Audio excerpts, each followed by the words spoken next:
खजुराहो के मंदिर में कामसूत्र की 64 कलाओं के दर्शन होते हैं, लेकिन उन तस्वीरों में कामसूत्र की कम से कम 10 से 15 कलाएं दिख रही थी। देश में आम चुनाव चल रहे हैं, ऐसे में कर्नाटक में एक बड़ा भूचाल आया हुआ है। पूर्व प्रधानमंत्री एच.डी. देवेगौड़ा के पोते प्रज्वल रेवन्ना का सेक्स स्कैंडल बाहर आया है और अखबारों की और न्यूज़ की, इलेक्ट्रॉनिक न्यूज़ की, सोशल मीडिया न्यूज़ की वो हाईलाइट बन चुका है। वैसे ये भारत का पहला सेक्स स्कैंडल नहीं है। आज हम बात करेंगे भारत के राजनीति में सबसे पहले सेक्स स्कैंडल की, जिसकी वजह से भारत का सबसे बड़ा दलित नेता डॉक्टर भीमराव अंबेडकर के बाद भारत का सबसे बड़ा दलित नेता प्रधानमंत्री नहीं बन पाया, और प्रधानमंत्री ही क्या, उसके पूरे राजनीतिक जीवन पर पूर्ण विराम लग गया। आज हम उसी सेक्स स्कैंडल की बात करेंगे। हम बात कर रहे हैं भारत के और कांग्रेस के सबसे बड़े दलित नेता हुए और करीब करीब 40 सालों तक सत्ता के केंद्र बिंदु रहे बाबू जगजीवन राम की। बाबू जगजीवन राम जो नेहरू और इंदिरा गांधी दोनों के ही खास सिपह सलार रहे, लेकिन इंदिरा गांधी के खिलाफ जनता पार्टी में भी उप प्रधानमंत्री रहे। आज हम बाबू जगजीवन राम की पूरी कहानी लेकर आए हैं। फौरी तौर पे उनका एक परिचय दे देते हैं हम आपको। बाबू जगजीवन राम जो स्वतंत्रता सेनानी रहे, उनका जन्म 5 अप्रैल 1908 में बिहार के भोजपुर जिले में हुआ। 1946 से लेकर करीब करीब 1986 तक, जब तक उनका देहांत नहीं हुआ, तब तक वो बिहार की सासाराम सीट से लोकसभा का प्रतिनिधित्व करते रहे। बाबू जगजीवन राम अंबेडकर के सामने कांग्रेस के जवाब के रूप में माने जाते थे, और बाबू जगजीवन राम जिन्होंने अपने जीवन में लेबर मिनिस्टर, रेल मिनिस्टर और इंफॉर्मेशन एंड ब्रॉडकास्ट मिनिस्टर और जैसे कई महत्वपूर्ण मंत्रालयों की बागडोर संभाली। जो पंडित जवाहरलाल नेहरू के सबसे खास कैबिनेट मंत्रियों में से एक थे बाबू जगजीवन राम।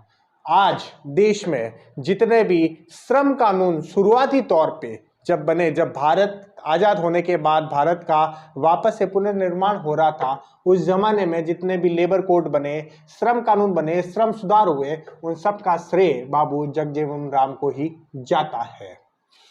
इतने क्लोज थे गांधी नेहरू परिवार के कि मैं आपको बता दूं कि जब इंदिरा गांधी ने, पंडित जवाहरलाल नेहरू के बाद इंदिरा गांधी भी प्राइम मिनिस्टर रही, तब वो इंदिरा गांधी के भी काफ़ी करीबी नेता थे। जब कांग्रेस में दो फाड़ हुए और कांग्रेस के बुजुर्ग नेताओं ने इंदिरा गांधी के खिलाफ बगावत की और कांग्रेस ओ और कांग्रेस आई दो बने, तब इंदिरा के खेमे कांग्रेस आई के पहले राष्ट्रीय अध्यक्ष भी थे बाबू जगजीवन राम, और इंदिरा सरकार में वो रक्षा मंत्री भी थे। रक्षा मंत्री जैसा महत्वपूर्ण पद उन्होंने इंदिरा गवर्नमेंट में संभाला था, और उन्हीं की गवर्नमेंट में पाकिस्तान के 2 टुकड़े हुए थे। उस वक्त भारत के रक्षा मंत्री थे बाबू जगजीवन राम। जब 71 की वॉर हुई और पाकिस्तान को मुंह की खानी पड़ी, तब हमारे रक्षा मंत्री थे बाबू जगजीवन राम। यहाँ तक कि आपातकाल के दौर में भी बाबू जगजीवन राम इंदिरा गांधी के साथ ही खड़े रहे थे। लेकिन हमारी असली कहानी शुरू होती है 23 जनवरी 1977 को। 23 जनवरी 1977 वो दिन था जब इंदिरा गांधी ने प्रेस रिलीज की, अपने एक इंटरव्यू में कहा कि हम आपातकाल को खत्म करने की घोषणा करते हैं और देश में आम चुनाव कराने की तैयारी कर रहे हैं।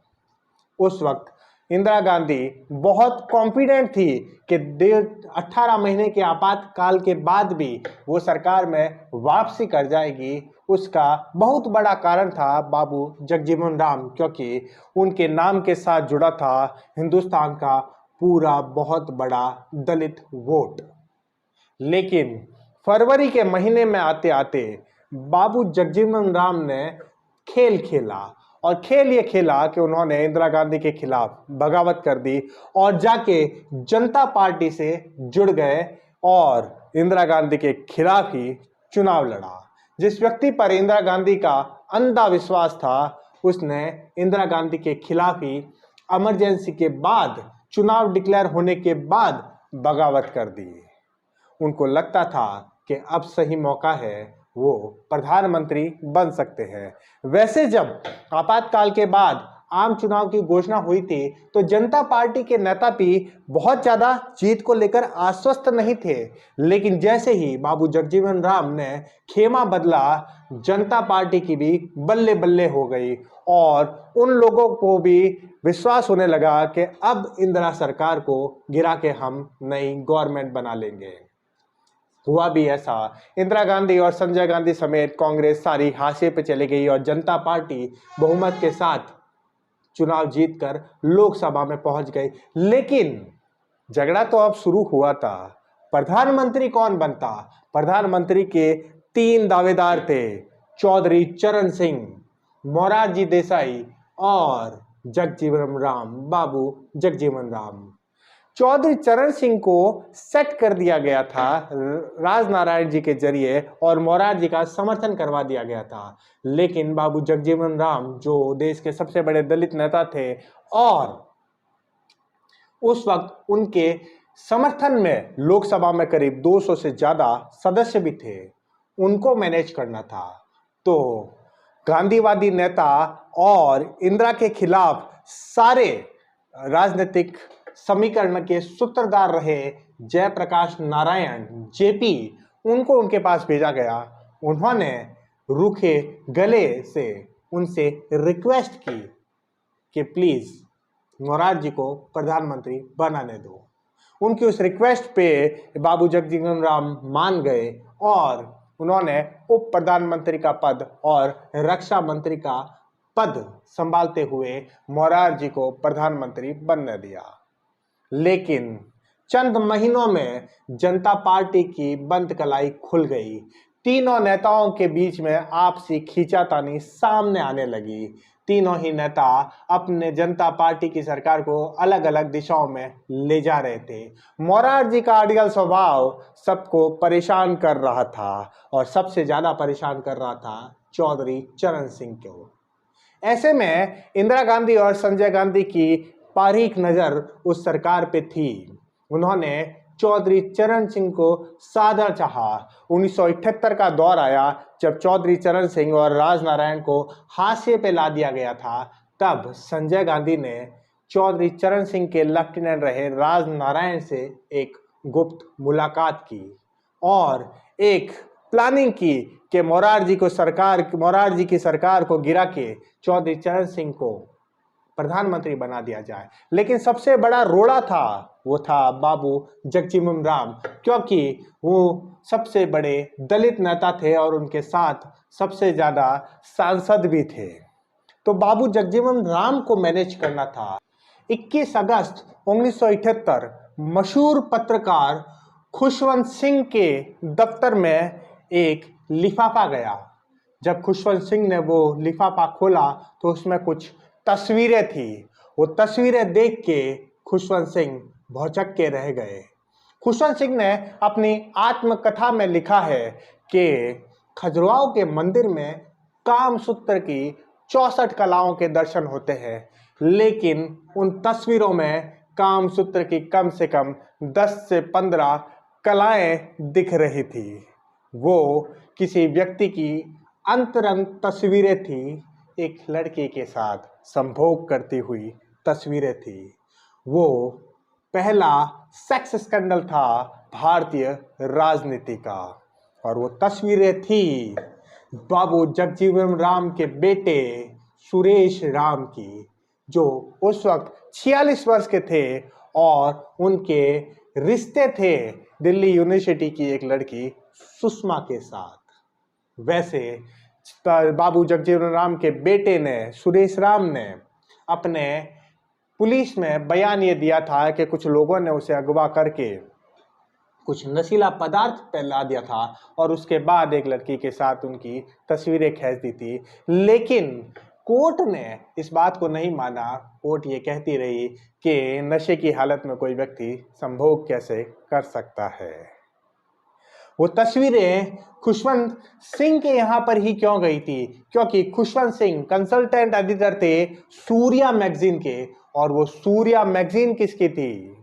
इंदिरा गांधी के छोटे बेटे संजय गांधी की पत्नी मेनका गांधी की, जिसकी मालकिन थी मेनका गांधी। दूसरे दिन सूर्या मैगजीन पूरे हिंदुस्तान के घरों में दस्तक दे रहा था, और जैसे ही उस मैगजीन के पन्ने पलटने लगे, भारत की राजनीति में एक बड़ा भूचाल आ गया। बाबू जगजीवन राम, जो भारतीय राजनीति के लंबे समय तक केंद्र बिंदु रहे थे, उनकी राजनीति पे पूर्ण विराम लग चुका था, क्योंकि उनका बेटा बहुत बड़े सेक्स स्कैंडल में फंस चुका था। नतीजा यही हुआ, जनता पार्टी की सरकार में बाबू जगजीवन राम को हाशिए पे ला खड़ा कर दिया गया, और धीरे धीरे मोरारजी की सरकार को भी गिरा के चौधरी चरण सिंह को प्रधानमंत्री बना दिया गया। लेकिन चौधरी चरण सिंह की सरकार भी मात्र 1-1.5 महीने में गिर गई, और फिर आम चुनाव हुए, और फिर इंदिरा गांधी की वापसी हुई। अगर वो सेक्स स्कैंडल नहीं हुआ होता तो शायद देश मोरारजी के बाद पहला दलित प्रधानमंत्री देख पाता।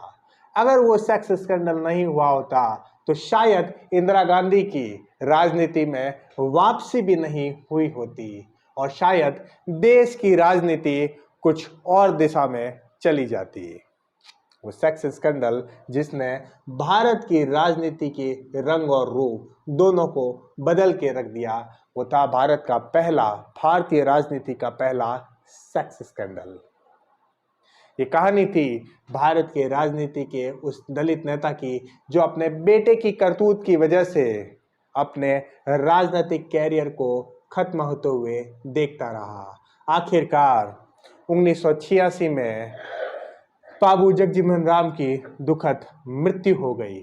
उनकी राजनीतिक विरासत को आगे लेकर गई उनकी बेटी मीरा कुमार। मीरा कुमार को आप लोग जानते ही होंगे, वो भारत की पहली लोकसभा अध्यक्ष थी 2009 से लेकर 2014 तक, और 2017 में राष्ट्रपति रामनाथ कोविंद के सामने विपक्ष की कैंडिडेट के रूप में जो खड़ी थी, वो थी बाबू जगजीवन राम की बेटी मीरा कुमार। तो ये था दिलचस्प किस्सा भारतीय राजनीति के अंदर हुए पहले सेक्स स्कैंडल का। आगे ऐसे ही दिलचस्प वीडियो आपके लिए लेकर आते रहेंगे। तब तक लॉजिशियन आशु के साथ बने रहिए। जय हिंद, जय भारत।